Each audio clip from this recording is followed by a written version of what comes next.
আমার নতুন পুরনো বন্ধুদের আমার চ্যানেলে স্বাগতম। নমস্কার বন্ধুরা, প্রিয়াঙ্কা বেঙ্গলি ব্লগে তোমাদের আরও একবার স্বাগত, শুভেচ্ছা ও ভালোবাসা। আজ চলে এলাম আরও একটা ব্লগ ভিডিও নিয়ে আমার চ্যানেলে প্রতিদিনের মতো। তো আজকে থাম্বনেল দেখেই বুঝতে পারছো আজকে কী রেসিপি শেয়ার করব তোমাদের সাথে। দুধ লাউ, এই দেখো গাছ থেকে লাউটা কেটে নিয়ে এসেছি। আর লাউটা দেখো একদম নরম, আমি কুটিয়েও ফেলেছি। দেখো আজকে রেসিপিটি বানাবো। তো দেখো বন্ধুরা, দেখো লাউটাকে আমি বাইরের ছালগুলোকে ফেলে দিয়েছি আর এটা দিয়ে আমি ভালো করে ঘষে নেব। দেখো বড়টা না ছোটোটা দিয়েই আমি ঘষে নেব ভালো করে ঘুষি করে। এরকম দেখো অনেকটা হয়ে গিয়েছে, এরকমভাবে সব লাউটাকে আমি কুটে নিয়েছি। তো দেখো বন্ধুরা, এরকমই পুরো লাউটাকে আমি কুটে নেব আস্তে আস্তে করে।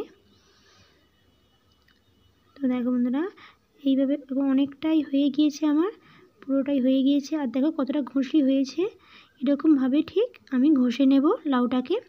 আর দেখো উপকরণগুলো তোমার সাথে শেয়ার করি। এটা সুজি, আমি 1 কাপ সুজি নিয়েছি, খুব বেশি সুজি দেইনি।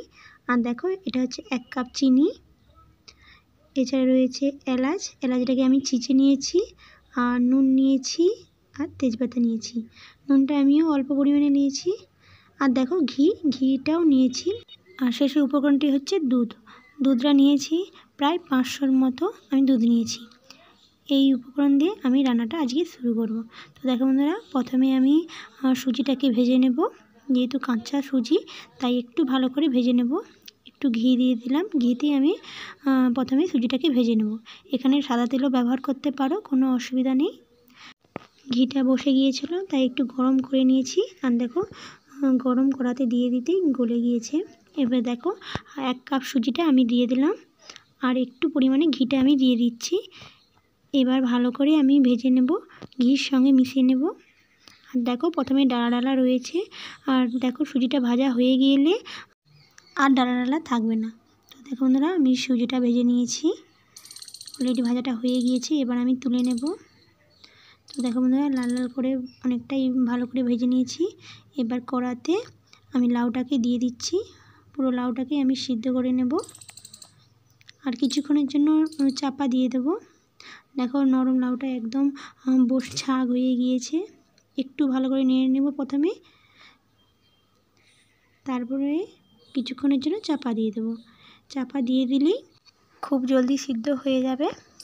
আর রেস্টটা অবশ্যই কমিয়ে করতে হবে, কারণ নিচে লেগে যেতে পারে। তো দেখো বন্ধুরা, কিছুক্ষণ পরে আমি তুলে নিয়েছি। আর দেখো জল বেরিয়ে গিয়েছে লাউয়ে। এবার একটু কিছুক্ষণের জন্য এমনি নাড়াচাড়া করলেই জলটা অলরেডি মারা যাবে। দেখো খুব বেশি জল বেরায়নি, অল্প পরিমাণে জল বেরিয়েছে, কিন্তু একটু নাড়াচাড়া করলে জলটা ভালোভাবে শুকনা হয়ে যাবে। তো দেখো বন্ধুরা, অলরেডি জলটা মারা গিয়েছে। এবার আমি তুলে নেব লাউটাকে। তো দেখো বন্ধুরা, তুলে নিয়েছি জ্যামে করে লাউটাকে। এবার আমি দুধটা দিয়ে দেব কড়াতে। সমস্ত দুধটা আমি দিয়ে দিচ্ছি কড়াতে। দেখো বন্ধুরা, দিয়ে দিয়েছি কড়াতে। এবার আমি তেজপাতা আর এলাচটা দিয়ে দেব। আর এখানে আমি 2টো এলাচটা চিচে রেখেছিলাম, দিয়ে দিলাম। এবার কিছুক্ষণ গরম করে নেব দুধটাকে আমি। গরম হয়ে গেলে একে একে সব উপকরণগুলো দিয়ে দেব। তো দেখো বন্ধুরা, দুধটা গরম হয়ে গিয়েছে। এবার আমি লাউ সেদ্ধটা দিয়ে দিচ্ছি দুধের উপরে। সব লাউটা দিয়ে দিচ্ছি। লাউটা দিয়ে একটু ভালো করে নাড়াচাড়া করে নেব আমি, যাতে ডালা লাউগুলো খুব সুন্দর দুধের সঙ্গে মিশে যেতে পারে। এরকমভাবে দিয়ে দিচ্ছি। এবার আমি একটু জল দিয়ে দেব, কারণ যেহেতু লাউটা আর দুধের পরিমাণ একই রকম হয়ে গিয়েছে আর সুজিটাকে একটু ভালো করে সেদ্ধ করে নিতে হবে, তাই আমি একটু জল দিয়ে দিয়েছি, একটু বেশি পরিমাণে। এতে সুজিটাও ভালো করে ফুটবে।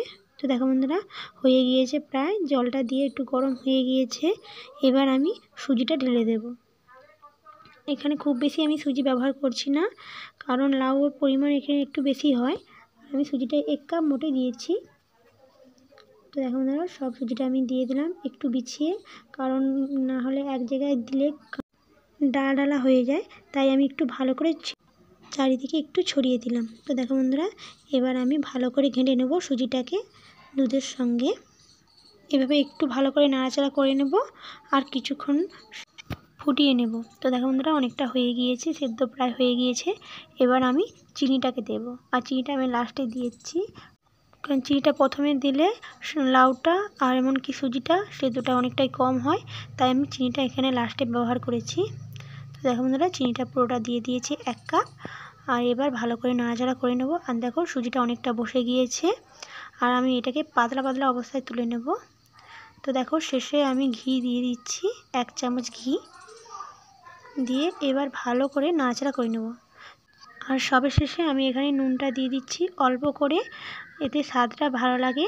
আর লাস্টে দিয়েছি, এতে দুধটাও কেটে যাবে না। তো দেখো বন্ধুরা অলরেডি আমার দুধ লাউ কমপ্লিট। আজকের রেসিপিটি কেমন লেগেছে তোমরা অবশ্যই কমেন্টে জানাবে বন্ধুরা।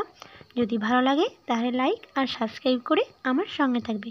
ধন্যবাদ বন্ধুরা এতক্ষণ ভিডিওটি দেখার জন্য, অসংখ্য অসংখ্য ধন্যবাদ। আজ এখানেই, আবার দেখা হবে পরবর্তী একটা ব্লগে। ততক্ষণ আপনারা সুস্থ থাকবেন, সুন্দর থাকবেন। ধন্যবাদ।